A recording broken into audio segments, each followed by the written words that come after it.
I mean, how exactly did a bunch of plastic cubes cause grown adults to genuinely agonize over the fate of the Brisbane Lions? Right. It's wild. Because, imagine holding a pair of dice right now. You can feel the sharp edges, the physical weight of them resting in your palm. Usually you throw them to see if your tabletop wizard hits a goblin, right? Or just moving a token around a board. It's casual. Yeah, completely casual. But when you take that simple, random act of rolling dice and you, pour months of AFT Dice simulation data into it, along with intense team loyalties and raw, high-stakes competition, well, those little plastic cubes aren't just math anymore. Well, strictly speaking, I mean, they are absolutely still just math. Okay. And It's pure probability. But you're right that they become vessels for something much heavier. They become these uncompromising deciders of fate for the people invested in them. that tension, the friction between cold probability and completely nerve-wracking sports agony is exactly what we are getting into today. From our mission today. Exactly. We are unpacking the official preview for Week 1 of the AFT Dice Season 12 finals. So for you listening, we're looking at a text that announces the start of the playoffs for the top 8 teams. And the language used in the source material, it paints a picture of immense pressure, which is fascinating when you remember we're talking about a simulation league. Oh, it is a brilliant case study in how we process variance. Yeah. Yeah, I mean, the very first sentence sets the tone. It says, after a grueling home and away season, the top 8 teams have been decided, and the quest for the Premiership Cup begins now. Grueling. Right? The use of the word grueling is the perfect entry point. Because in a physical sport, a season is grueling because of, torn ligaments and travel fatigue. Ice bath, all that. Exactly. Yeah. But in a dice league, the physical toll is 0. You're just sitting at a table or a computer. So the grueling nature is entirely statistical and psychological. Okay, let's unpack this. Because grueling implies a kind of grinding attrition. How does attrition exist in a game dictated by random number generation?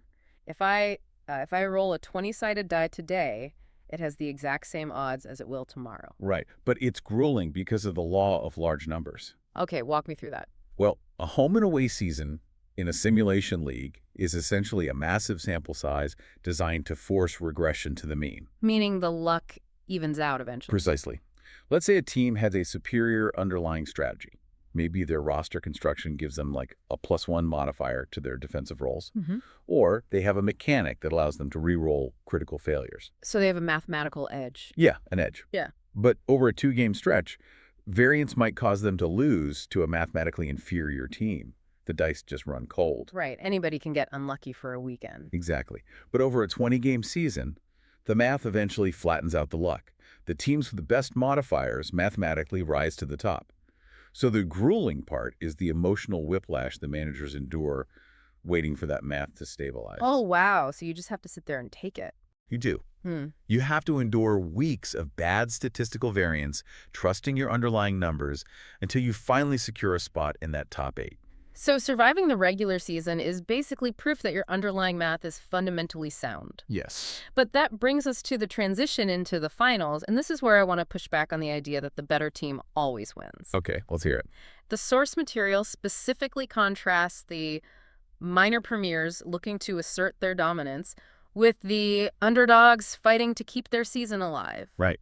In a physical sport, a dominant team can usually exert their will over a weaker opponent, right? But in AFT Dice, doesn't the shift to a sudden death playoff format completely break the law of large numbers you just mentioned? Oh, it doesn't break the law. It completely abandons it. It abandons it. Completely. And that is exactly why the psychological pressure spikes. If we connect this to the bigger picture, the shift from a home and away season to a sudden death finals bracket is a shift from playing the long-term stock market to walking into a casino and putting everything on black. Just one spin of wheel. One spin. The sample size shrinks to a single match. The minor premiers, they've proven they have the best underlying stats. But dice have no memory. They do not care about your regular season dominance. The margin for error just evaporates. I mean, you can't rely on the law of averages if the season ends today. Precisely. If the dice turn cold for 2 hours, your superior modifiers mean absolutely nothing. It's the introduction of extreme volatility. It's terrifying if you're the favorite. Oh, it's paralyzing. Because in a physical sport, An underdog has to physically out-hustle a superior team, which is incredibly difficult. Here, the underdog just needs the random number generator to skew favorably for a very short window of time. Right. So the terror for the top-seeded teams comes from staring into a system where their agency is suddenly vastly reduced. Which sets up the first matchup the source material highlights perfectly. We have Richmond taking on the Brisbane Lions. A fascinating game. Yeah, the text calls this a high-stakes finals opener and explicitly notes that Richmond is facing a dangerous Lions squad. It doesn't call the Lions dominant or favored. It calls them dangerous. Right, and what's fascinating here is that specific adjective, dangerous, it's doing a lot of heavy lifting. How so? In probability terms, a dangerous simulation team usually implies high standard deviation. Okay, meaning what for the average listener? It means they might not have a high consistent average, which is why they barely scraped into the top 8, but they have a massive ceiling. Wait, explain the mechanics of that. How does a team have a massive ceiling in a dice game compared to just, a good average? It comes down to how their specific modifiers or risk mechanics operate. So a consistent team might have mechanics that guarantee a minimum baseline score. They avoid critical failures, so they constantly roll 7s and 8s. Very safe, very predictable. Exactly. But a dangerous team might rely on mechanics that trigger massive multipliers if they happen to roll a natural 20 at the cost of being really vulnerable to rolling ones. Oh, so it's feast or famine. Yes. Their baseline is low, but their potential spike is massive. So Richmond is stepping into the opening match, knowing they are mathematically the better team on average. But they are playing an opponent capable of generating an explosive, unbeatable score purely through statistical variance. It's like playing blackjack against someone who is splitting tens. Exactly. It's a terrible long-term strategy, but in a single hand, if they hit 21 twice, you are just dead on the spot. Yes, and the anxiety of facing that volatility is what defines the opener. But the source text immediately contrasts that wildcard volatility with a completely different dynamic in the second matchup. Right, the West Coast Eagles versus the Gold Coast Suns. Yes. And here's where it gets really interesting. The preview says the Eagles are looking to defend their home turf against a surging Suns team. Now, let's stop right there. In a dice league, what on earth does defending home turf mean? It's a great question. Because we aren't talking about physical weather conditions in Perth or crowd noise affecting a referee's whistle, It's a simulation. Right. It means we are looking at hard-coded mechanical advantages designed to mimic the reality of sports. Okay. In many advanced simulation leagues, home turf isn't just narrative flavor. It translates to tangible mathematical advantages. Like, what do they actually get? The home team might get a fractional bonus to their offensive rolls, or they might automatically win all tiebreakers, or perhaps they get one free reroll per quarter. It fundamentally shifts the bell curve of probability in their favor. Oh, wow. So the Eagles have the mathematical high ground. They do. They've built a statistical fortress. So they have the fortress, but they are facing the Gold Coast Suns, who are described in the text as surging. Not just good, but surging. And this is where the human psychology really clashes with the math for me, because a surge implies active forward momentum. Right. But as you said earlier, dice have no memory. So mathematically, a surge doesn't actually exist, right? Well, mathematically, a surge is usually just the clustering illusion. The clustering illusion. Yeah. We are observing a team that happens to be on the favorable end of variance over the last few weeks of the season. They rolled exceptionally well in a tight cluster, which is what secured their spot in the finals. So it's just a coincidence of timing. Exactly. But human beings are hardwired for epiphania. We see patterns in random data. Right. Our brains evolved to recognize patterns to avoid predators, and now we apply that exact same pattern recognition to random number generators. So when the managers and the fans see the Suns win 3 games in a row by rolling incredibly high, their brains say, this team is hot, they are surging, rather than this team just experienced a localized cluster of good luck that has no bearing on their next roll. Yes. To the human brain, momentum feels like magic. It feels like destiny. And that is why I would argue that facing a surging team is psychologically much more difficult than facing a dangerous team. Really? More difficult than the high variance wildcard? I think so. With a dangerous team, you accept the coin flip. But watching a surging team barrel toward your home turf advantage, it creates a deep cognitive dissonance. The Eagles know they have the mathematical advantage. But the narrative weight of a surging opponent makes it feel like the universe itself is actively favoring the Suns. I see your point, but let me challenge the idea that it's purely an illusion. Okay. If the managers believe the momentum is real, doesn't that fundamentally alter the game? How do you mean? Well, because in AFT Dice, it's not just an automated computer script running in the background. Managers make tactical decisions based on the state of the game. If you are managing the Eagles and you buy into the narrative that the Suns are surging, you might play defensively. Ah, You might make suboptimal strategic choices because you are intimidated by a mathematical ghost. that is an excellent distinction. The dice don't care about momentum, but the people throwing them absolutely did. The metagame, the decisions regarding resource management, when to play aggressive modifiers, when to hold back, is entirely dictated by human emotion.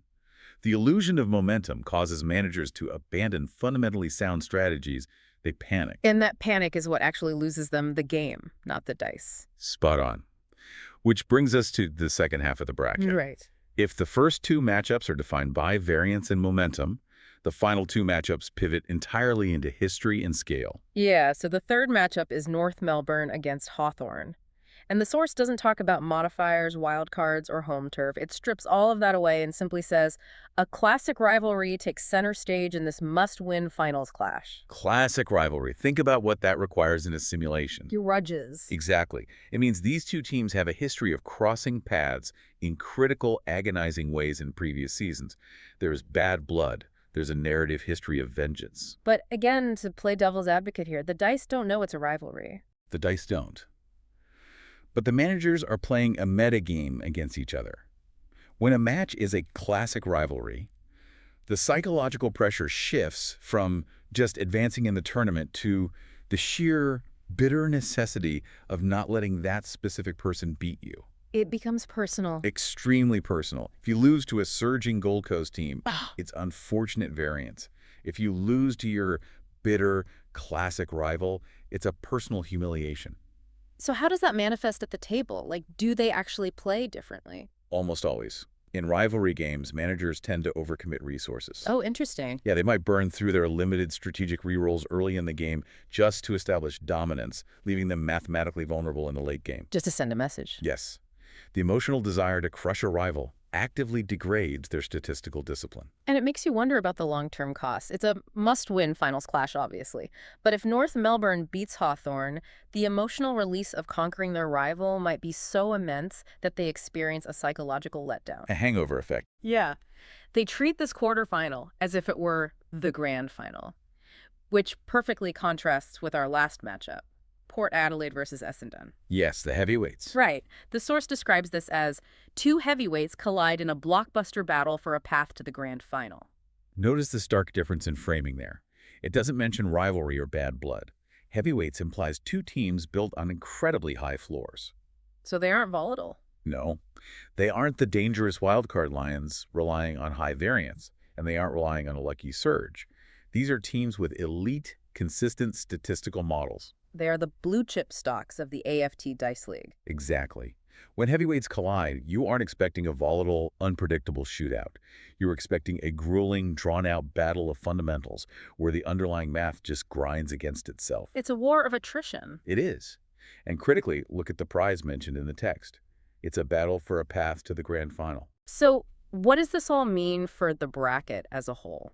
Because the framing suggests Port Adelaide and Essendon are operating on a completely different psychological tier than North Melbourne and Hawthorn. They are. The heavyweights are calibrated for the ultimate prize. They view this Week 1 matchup merely as a necessary, albeit massive, obstacle. Just a stepping stone. Right. They aren't distracted by historical grudges. They are managing their emotional and strategic resources for a multi-week playoff run. North Melbourne and Hawthorn are fighting a deeply personal turf war. Port Adelaide and Essendon are executing a sterile mathematical campaign for a championship. It's the difference between fighting to settle a score and fighting to win a title. Exactly. If you're Essendon, you're not going to burn a crucial late-game resource just to rub Port Adelaide's nose in it. You make the mathematically optimal play, secure the win, and move on. Right. The heavyweights understand that survival in a high-variance environment requires ruthless statistical discipline. You cannot let the narrative dictate your mechanics. And for you listening, whether you follow AFT Dice or not, the architecture of this playoff bracket is just profoundly recognizable. Oh, absolutely.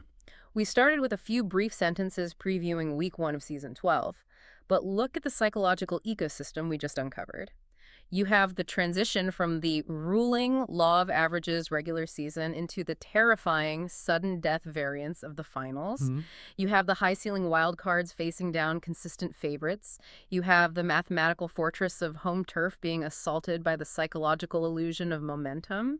And you have deeply emotional rivalries blinding teams while the disciplined heavyweights keep their eyes locked on the grand final. It's really a microcosm of how human beings interact with risk and probability in almost any field. Yeah, you don't even need to like dice games to get it. No, not at all. You don't need to know the specific mechanics of AFT Dice to understand the anxiety of a system where your hard work can be erased by a single bad roll. Right. Whether it's managing a financial portfolio through a volatile market, launching a startup, or just navigating the unpredictability of a career, we all have to face that moment where the long-term fundamentals collide with short-term variance. We all have to figure out how to avoid the apophenia of a surge and how to maintain discipline when an emotional rivalry threatens to derail our broader goals. That is the real draw of sports simulation, isn't it? It strips away the physical variables of human athletics, like who trained harder, who pulled a hamstring, and it just leaves you with nothing but raw probability and the human mind's desperate attempt to control it. It does. But this raises an important question, though, and it's something I think perfectly encapsulates this entire deep dive. Let's hear it. We've spent this time exploring the friction between the math of the dice and the narrative of the simulation. We've talked about how managers project meaning onto random numbers. The clash between the spreadsheet and the story. Yes. So the provocative thought for you to mull over is this.